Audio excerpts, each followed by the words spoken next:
So using the example of a circle, if I were to just draw a circle and shift it to live and maybe press Alt V and turn overlays back on, we could select this top face and control click mark in order to perform basically a reverse bevel. And that's kind of the origin of reverse bevel. We first set it up in HardOps, and I'm happy to announce that the first level of reverse bevel has been added to Boxcutter. So right now it's exclusive to Box. So if I switch over to Box, I can press J, which will turn it into a join, but also offset it into the surface to avoid any sort of issues with it not penetrating with the surface.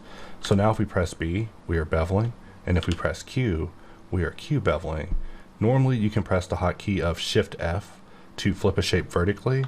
However, in this case here, since we have a cube with a Q bevel, if we press Shift F, we basically will give it a reverse bevel. So I'll tab to pause it, and we'll just move the bottom up ever so slightly just to ensure that we get a nice transition with the surface. It's always good to be aware of exactly what you're going to give this with when it comes to transition, because otherwise you can open up some geometric hurt, of course.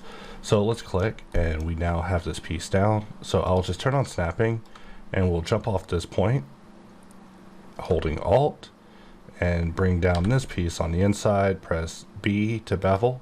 Q bevel is still on from our last setting, so we can actually press B to jump into bevel and press Q to turn it off.